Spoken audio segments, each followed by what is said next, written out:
Yeah. Let yourself feel those emotions of rage coming up, right? Yeah. And a lot of this suppression that's happening in the body and the ankles and feet and legs, we often push things way, way, way down. And what I've found is I had huge amounts of pain in my legs.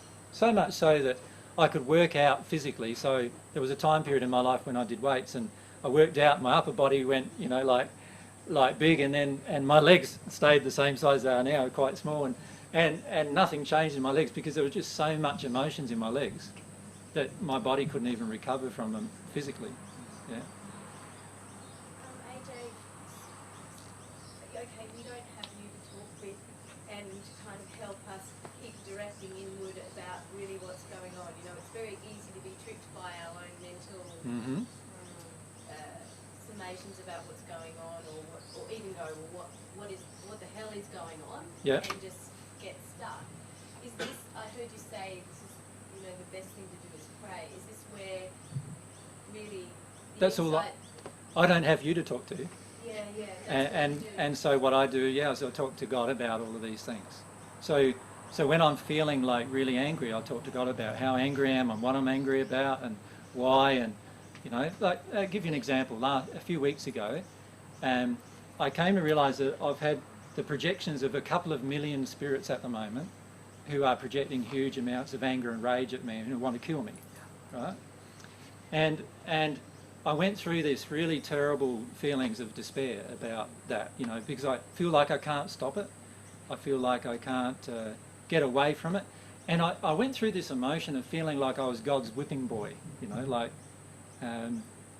the feeling I had was that because of the choices that I made in the first century to connect to God, now I'm the focus of all of this really negative attention.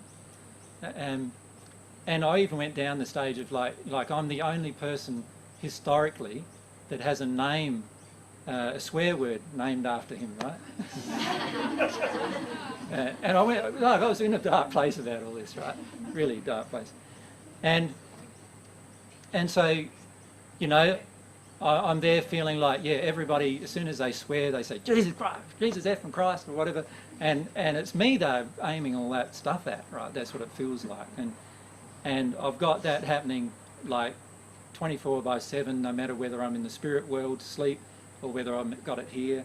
And so I went through these really terrible emotions of like, when is this all going to stop? And I just went through 3 or 4 days where I just cried 3 or 4 days, just saying to God over and over again, I just want this to stop, I just want this to stop, you know. And it took me that long to get through that emotion. So allow yourself to actually feel the emotion itself, and even if it's directed at God, you know, say exactly what it is that you're feeling, but talk to God. Like, this is all about, the reason why we're doing all of this is because in the end, you'll have a relationship that's one-on-one at one with God. Right?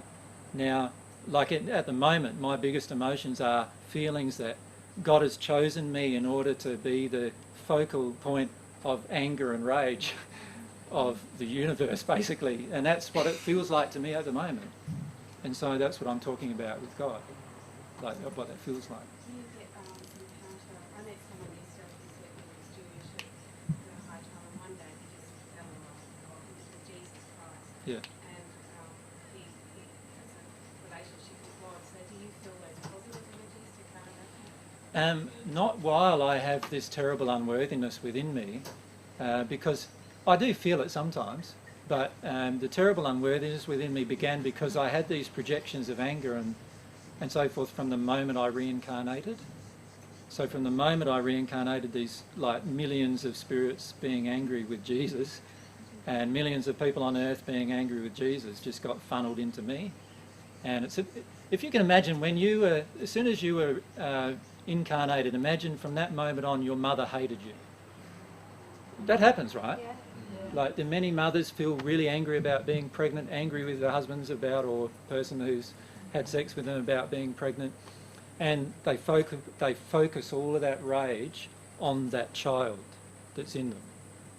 Now imagine how you're going to feel when you're born. You're going to feel this terrible feelings of unworthiness and terrible feeling that all you've been born for is to be kicked around, you know. And many of you have that emotion, right? Because of your mothers having the emotion they didn't want you. Now, for me, it felt like nobody on earth wanted me, including my mother, but also nobody on earth. Nobody in the spirit world wants to hear from Jesus anymore, basically. and that causes huge amounts of despair in me from the moment I was reincarnated. And I'm dealing with that now. I'm releasing those emotions. So if you can imagine millions of people angry at you constantly, and you'll get a bit of an idea. How bad is it when 1 or 2 people in your life are angry with you? How do you feel about that? Imagine 1 million people angry with you. How do you feel about that? Like 1 million people with you being the focus, they want to kill you because they feel so much hatred towards you. So it's pretty tough to absorb all of those emotions and then release them. People aren't really consciously, when they're going to Jesus Christ, they're not really consciously directing that. No, I know. But many are consciously directing anger at me. Even in a session like this, many are consciously directing anger at me. Are you feeling it because it's covering up an underlying feeling of unworthiness? Yes. Yeah. Well, if I was feeling not unworthy, then I could have 1 million people angry with me and it wouldn't matter at all. Would it? No. Like I wouldn't have a hook into that. But because I'm feeling unworthy and they're projecting that emotion, straight away I'm relating to that. What I wanted to do is talk a little bit more about my own process to you so you can understand what's happening with a lot of your own emotions in your day-to-day actions as well. That'll help a lot, I think.